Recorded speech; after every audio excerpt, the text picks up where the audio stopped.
फौजी फॅमिली जर घरी सुट्टीला जात असेल ना, तर सर्वात अगोदर जे त्यांना गावाकडे घेऊन जायचं असतं ते म्हणजे कॅन्टीनचं सामान. तर थोडाफार सामान आम्हाला घेऊन जायचा होता. पण झालं असं, अचानक सुट्टी जाण्याचा प्लॅन ठरला आणि त्यामुळे मग आम्ही पहिल्या दिवशी हे बघा इथं ना कॅन्टीनला आलो. 3 कॅन्टीनमध्ये गेलो, पण कुठेही पूर्णपणे सामान भेटला नाही. पहिल्या जिथं गेलो ना, तिथं तर ती कॅन्टीन बंद होती, तिचं काम चालू होतं म्हणून. त्यानंतर इकडे ह्या दुसऱ्या कॅन्टीनमध्ये आलो. इथं थोडाफार सामान होता, पण जो पाहिजे होता तोच नव्हता.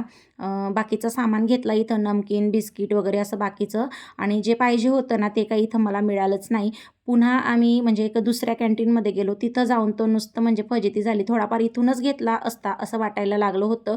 तिथं तर बिलकुलच सामान नव्हता. पूर्ण कॅन्टीन रिकामी होती. तर हे बघा मी तुम्हाला दाखवते. ही तिसरी कॅन्टीन आहे. तिसऱ्या कॅन्टीनमध्ये आलेलो आणि आमच्या युनिटची जी कॅन्टीन आहे ना, त्यात पण हे पहिल्या दिवशी जाऊन आलेले, त्यात पण सामान नव्हता आणि असं आपल्याला जेव्हा जी गोष्ट पाहिजे ना, ती तेव्हा मिळतच नाही म्हणजे वेळेवर, असं भरपूरदा होतं. तर हे बघा या कॅन्टीनमध्ये पूर्ण अशी खाली होती. थोडाफार अगदी म्हणजे थोडा सामान होता. जो मला लागणार नव्हता तो सामान होता आणि जो पाहिजे होता तो नव्हताच इथं. तर हे बघा पूर्ण कॅन्टीन इथं म्हणजे अशी खालीच पडलेली आहे. अगदी थोडाफार सामान आहे जो की लागणार नाही असा सामान होता त्यामध्ये. तर त्यानंतर मग घरी गेलो. काय म्हणजे जेव्हा आम्ही महिन्याचं कॅन्टीनचं सामान भरतो यापेक्षा जास्त भरतो. अगदी थोडा घरी जाण्याच्या वेळेस आम्हाला सामान भेटला. तर तो घेतला. घरी आलो आणि त्यानंतर हे बघा दुसऱ्या दिवशी आता इथं माझी आहे बॅग पॅकिंग चालू. कारण आम्हाला जायचं होतं सुट्टी. तर ह्यावेळेस असं झालं की म्हणजे जेव्हा सुट्टी निघायचं आहे तेव्हा मी बॅग पॅक करते. कारण सुट्टीचं काही कन्फर्म नव्हतं भेटेल की नाही. जोपर्यंत फौजी घरी आले तोपर्यंत असं वाटत होतं की सुट्टी भेटणार की नाही आणि जायला भेटेल की नाही. रिझर्वेशन वगैरे झालेलं होतं. शीट पण कन्फर्म झाली होती. पण सुट्टीचं काही कन्फर्म होत नव्हतं. लास्ट म्हणजे 10 मिनिट बाकी होते ट्रेन निघायला. तेव्हा आम्ही तिकडे रेल्वे स्टेशनला पोहोचलो होतो. अशी ह्यावेळेस आमची फजिती झाली होती. तर मी तुम्हाला पुढे दाखवतेच. तर मी थोडं माझं इंट्रोडक्शन देते. हाय, हॅलो, नमस्कार. मी तेजश्री स्वागत करते तुमचं माझ्या न्यू ब्लॉगमध्ये. तर कशा आहेत सगळे? अपेक्षा करते सगळेजण मजेत असतील आणि आनंदात असतील. तर आजचा माझा ब्लॉग ना पूर्णपणे ट्रॅव्हलचा असणार आहे. तर आज ना संकष्टी चतुर्थी वगैरे होती म्हणून मी सकाळी लवकर उठून केस वगैरे धुवून घेतले. जी काही सकाळची कामं होती ती आवरली आणि त्यानंतर मग फायनली मी इथं ना बॅग पॅक करायला घेतली. रात्री ही जी कपडी होती ना ती काढून ठेवली होती बॅगेत भरायची. म्हटलं जर सकाळी सुट्टीचं कन्फर्म झालं तर लगेचच बॅगेत भरता येईल म्हणून मी अशी काढून ठेवली होती. आणि हे असं ना दुसरींदा होतंय माझ्यासोबत. जेव्हा सिंदूर ऑपरेशन झालं होतं ना तेव्हा पण अचानक आम्हाला गावी जावं लागलं होतं. पण तेव्हा कसं होतं ना फौजी इथंच राहणार होते म्हणून तेव्हा एवढं टेन्शन नव्हतं. पण यावेळेस आम्हाला सगळ्यांनाच घरातून म्हणजे सुट्टी निघायचंच होतं म्हणून घरातलं पण आवरून जायचं. पुन्हा हे बॅग वगैरे पॅकिंग अशी इतकी म्हणजे माझी फजिती झाली होती ना, खूप घाई पण झाली होती. मेन म्हणजे ना यांचं सुट्टीचं कन्फर्म होत नव्हतं म्हणूनच फजिती झाली. तर हे बघा इथं मी आता बॅग पॅक करून घेते आणि आज ना मी असं म्हणजे टिफिन वगैरे बनवून घेऊन जाणार नव्हती ट्रेनमध्ये. दरवेळेस मी बनवून घेऊन जाते. पण ह्यावेळेस उपवास पण होता आणि दुसऱ्या दिवशी पोचणार म्हणून मग म्हटलं काय घेऊन जावं. फक्त साबुदाणे मी बनवून घेऊन गेली होती. साबुदाणे मी रात्रीच भिजत ठेवलेली होती. फक्त सकाळी मला म्हणजे शेंगदाणे वगैरे भाजून आणि खिचडी बनवायची होती. ती खिचडी बनवली, पॅक केली. जे काही घरातली कामं होती ना ती पटकन आवरली. मी कॅमेरा वगैरे नाही लावत बसली. खूप अशी घाईघाई झाली होती आणि इथं मी बॅग वगैरे पॅक केली. तोपर्यंत फौजी आले. फौजींनी कपडे चेंज केले आणि तसेच निघाले. मी त्यांचे जेवढे मला म्हणजे घेता आले तेवढे कपडे वगैरे घेतले. बाकीचं त्यांचं जे काही कागदपत्र वगैरे गावाकडे घ्यायचं होतं ना ते सुद्धा क्वार्टरमध्ये सुटलं. मेन म्हणजे मेडिकलचे जे काही डॉक्युमेंट होते ते सुटले. पण काही हरकत नाही कारण एवढ्या घाईघाईमध्ये निघालो. सुट्टी भेटली हेच खूप महत्त्वाचं होतं. बाकीचे फोटो होते त्यांच्या मोबाईलमध्ये त्या डॉक्युमेंटचे, ते दाखवून तिकडे त्यांना दवाखान्यात म्हणजे दाखवता येईल. तर इथं आम्ही कॅब बुक केलेली होती आणि घरून निघालो. तर ही बघा ही जम्मूची इथली नदी आहे चिनाब नदी. तर प्रत्येक वेळेस ही लागतेच आम्ही जेव्हा सुट्टी जातो तेव्हा आणि छान वाटतं. मुलांना पण म्हणजे असं नाही या नदीची एक सवय झाली आहे. ते विचारत असतात मग मी चिनाब नदी आली का ते पाहतात. आणि तिथून मग इकडे आलो आम्ही रेल्वे स्टेशनला. अगदी म्हणजे 5-10 मिनटं जरी लेट झालो असतो ना तरी गाडी सुटली असती. येऊन उभीच होती कारण इथूनच तिचं पहिलं स्टेशन होतं. तर येऊन गाडी इथं उभी होती. आम्ही आलो पटकन गाडीत बसलो आणि त्यानंतर डायरेक्ट मी दुसऱ्या दिवसाचं शूट केलेलं आहे हे बघा. दुसऱ्या दिवशी सकाळी आम्ही इकडे दिल्लीला उतरलो. ह्यावेळेस आम्हाला म्हणजे झेलमचं तिकीट भेटलं नव्हतं म्हणून आम्ही ही दिल्लीवरून चेंज करायची रिझर्वेशन वगैरे केलं होतं. त्यानंतर दिल्लीला सकाळी लवकर उतरलो आणि आम्हाला दुपारी 3-3:30ला गाडी होती दुसरी म्हणजे दुसरी ट्रेन.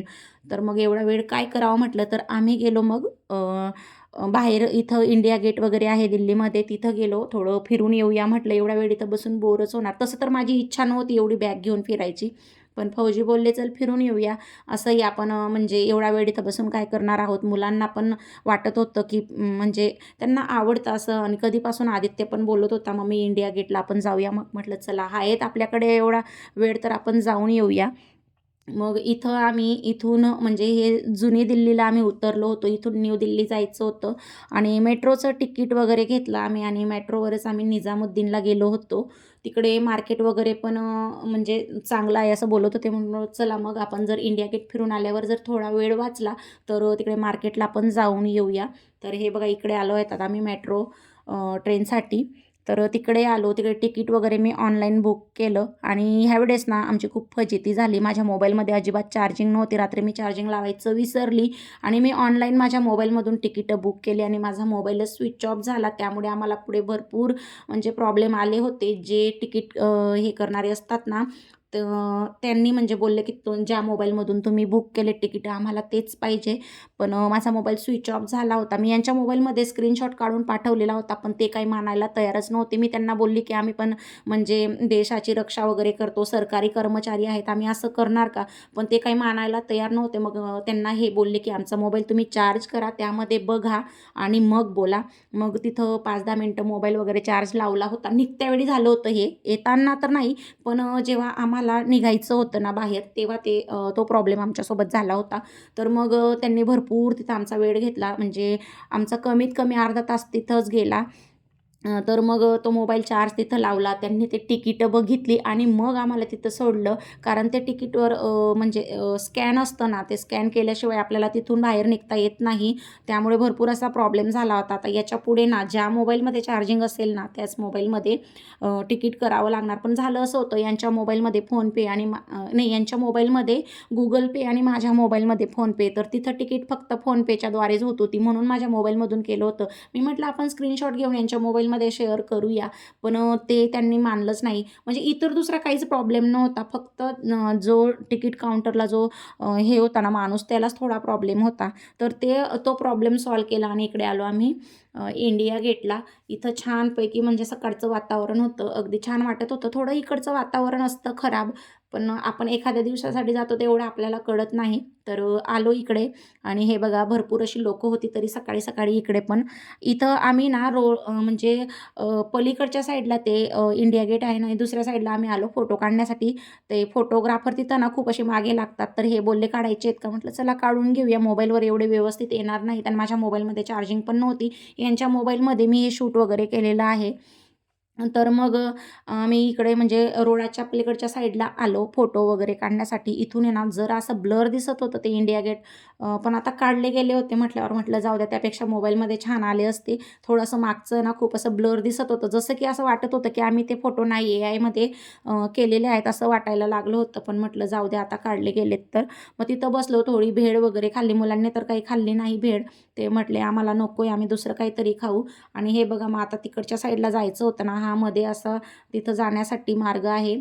फोटो काढण्यासाठी इकडनं जातात आणि इथं नाही, सगळी माहिती वगैरे दिलेली इथं काय काय होतं.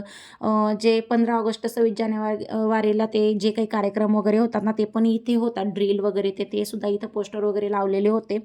आणि आमच्या मागे जस्ट एक विदेशी बाई होती, तर तिला एक माणूस म्हणजे समजवत होता कुठे काय काय आहे, काय काय नाही. आणि इथं फौजी पण मला थोडंफार सांगत होते की म्हणजे कुठले कार्यक्रम कुठे होतात काय ते सगळं. पण आम्हाला वेळ पण होत होता. पटकन इथून आम्ही निघालो दुसऱ्या साईडला, जवळून जाऊन पाहूया म्हटलं आणि मोबाईलमध्ये अजून थोडे फोटो घेऊया. पण यांच्या मोबाईलमध्ये एवढे चांगले फोटो येत नाही, म्हणून काही जास्त फोटो वगैरे काढले नाही. मग तिथं थोडं फिरलो आणि त्यानंतर इकडे आलो आम्ही निजामुद्दीनच्या मार्केटला. तर हे मार्केट ना छान आहे, पण इथले माणसं म्हणजे एवढी मागे लागतात ना वस्तू घेण्यासाठी. आता हा इकडे बघा साईडला बेल्टवाला आला, तो अक्षरशः म्हणजे असं करत होता जसं की आपल्याला फ्रीमध्ये घ्यायला सांगतो, इतकं तो मागे पडला होता. शेवटी एक बेल्ट घेतला तेव्हाच त्याने आम्हाला सोडलं. त्यानंतर मग इकडे मार्केटमध्ये एंट्री करण्याच्या पहिलेच समोरच म्हणजे पाणीपुरी वगैरे असं चाट वगैरे आहे खाण्यासाठी. तर मग मुलांनी तिथं काही खाल्लं नव्हतं, म्हणून मग त्यांना इथं आलू टिक्की वगैरे घेतली खाण्यासाठी. त्यांनी खाल्लं म्हणजे ते चिडचिड करणार नाहीत पोट भरलेलं असलं की. मग मुलं तिथं खात होते, तोपर्यंत समोर ना आर्टिफिशियल ज्वेलरी होती, इथं मी आली. इथं ना मी इयरिंग्स घेतल्या 3 ते 4 जोड घेतलेले मी. माझ्याकडे ना सोन्याचेच इयरिंग्स म्हणजे 5 ते 6 जोड आहेत. तरी देखील मला या आर्टिफिशियल वस्तू एवढ्या आवडतात ना मला म्हणजे ना मोठे-मोठे झुमके वगैरे आवडतात. त्यामुळे मग मी तिथं त्या घेतल्या. आणि त्यानंतर मग इकडे मार्केटला आलो. भरपूर असं मोठं मार्केट होतं, पण एवढी गर्दी होती ना, तेवढीच भीती देखील वाटत होती. आणि म्हणजे अशा ठिकाणी ना पब्लिक प्लेसला थोडी भीती वाटतेच आणि चोरी वगैरे पण होण्याची संभावना असते. तसं आम्ही घेतलं भरपूर सामान. तर इथं हे बघा किशूसाठी इथं जॅकेट वगैरे पण पाहत होतो, पण त्याचा मूड पण खराब होता. तो काही बोलतच नव्हता. म्हटलं मग जाऊ दे, इथून घेण्यापेक्षा आपण गावाकडेच घेऊया. तर काही घेतलं नाही. ते काढून तिथंच ठेवलं. मग त्याचा मूड ऑफ होता म्हणून. मी माझ्यासाठी ड्रेस घेतला, एक ट्रायपॉड घेतलं, पर्स घेतली, मुलांसाठी बाकीचे टॉयज वगैरे घेतलं. असं भरपूर सामान घेतलं होतं इथून. आणि त्यानंतर मग निघालो आता आम्ही इकडे पुन्हा रेल्वे स्टेशनला, कारण वेळ पण होत होता. थोडं लवकरच गेलेलं बरं, कधी ट्रॅफिक असते कधी काय. मग त्यामुळे मग आम्ही 1ला इथून निघालो, 2 2:15 वाजेपर्यंत इकडे निजामुद्दीनच्या स्टेशनला पोचलो, कारण आम्हाला इथून ट्रेन होती. तर इथं आम्ही 1 तास अगोदरच पोचून गेलो होतो.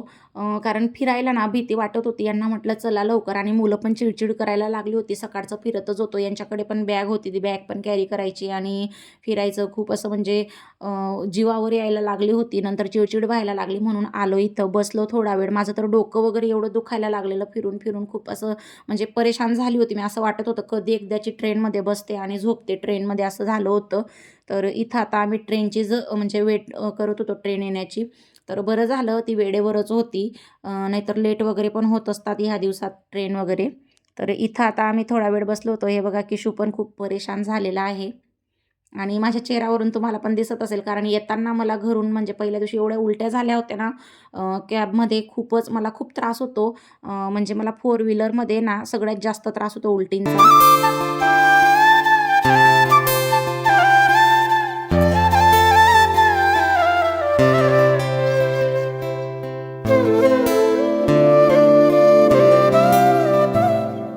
तर हे बघा इथं ना ट्रेनमध्ये बसलो एकदाची, आणि मुलं पण हॅप्पी झाले. ते पण बोर झाले होते बाहेर बसून-बसून.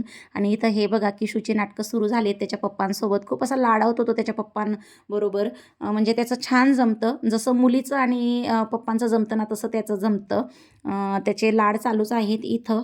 आणि इथून ना मी जास्त म्हणजे नाही शूट केलं. फक्त उतरली मी पुढच्या स्टेशनला, म्हणजे आपल्या महाराष्ट्रात भुसावळला उतरली. आणि तेवढंच मी शूट केलं, कारण मोबाईलचं स्टोरेज देखील फुल होत आलेला होता. आणि आम्हाला घरी जात ना पूर्ण अंधार झाला होता. कारण इथं आम्हाला तिने 4ला तर सोडलं भुसावळला, पण तिथून पुढे जायला ना बराच वेळ लागून गेला होता, कारण ट्रेन आम्हाला मिळालीच नाही. आणि तिकीटं वगैरे पण करून ठेवली होती, पण ट्रेन निघून गेली. आणि मग आम्हाला बसवर जावं लागलं. बसचा पण मला त्रास होता, आणि यांनी ना AC बसमध्ये तिकीट बुक केलं पुन्हा पुढचं, त्याच्यात पण मला त्रास होतो. मग डोकं वगैरे दुखायला लागलं. आणि मी मोबाईल वगैरे बिलकुल पाहत नाही गाडीत बसली की, कारण गाडीमध्ये बसलं ना तर आपण खाली डोकं केलं की अजून जास्त उलटींचा त्रास होतो. तर हे बघा इथं आम्ही आता भुसावळला उतरलेलो. तर इथली ट्रेन तर गेली होती. आता इथून आम्हाला जायचं होतं जळगाव. जळगाववरून मग बसवर बसणार आणि तिकडे आईकडे जाणार आहे, कारण आमचं जे काही मेन काम आहे, ज्यासाठी आम्ही सुट्टी आलेलो आहेत, तर ते काम माझं म्हणजे माहेरीच होतं. त्यामुळे अगोदर मी माहेरी जाणार, आणि सासरी जाताना पहिले माहेर लागतं म्हणून मी माहेरी जाते. तसं तर पहिले नंदेकडे जाते, कारण जळगावला नणंद राहते. पण यावेळेस आमचं थोडं अर्जंट काम होतं, म्हणून मग मी पहिले आईकडे जाणार आणि मग तिथून सासरी जाणार आहे. बाकीची इतर कामं तर होतच राहतील. तर गावी गेल्यानंतरचे जे काही छोटे-छोटे मी ब्लॉग शूट करून ठेवले आहेत ना, ते देखील मी तुमच्यासोबत शेअर करणार आहे. तर हे बघा इथं AC बस होती, शिवशाही बस, त्यात आम्ही बसलो. आणि इथून ना 1 तास तरी मला म्हणजे तिकडे जायला लागणार आहे. 1 तासपेक्षा जास्तच, पण कमी नाही. आणि तिकडे मग बस स्टॉपला पप्पा वगैरे येतील घ्यायला, गाव म्हणजे माझ्या माहेरच्या. तर हे बघा इकडे आले होते आम्हाला पप्पा घ्यायला बाईकवर. आणि हे बघा किती अंधार झालेला आहे. तर आता इथलं पुढचं तर मी काही शूट करणार नाही. आजचा ब्लॉग मी इथं स्टॉप करते. भेटूया पुढच्या व्हिडिओमध्ये. तोपर्यंत बाय अँड टेक केअर.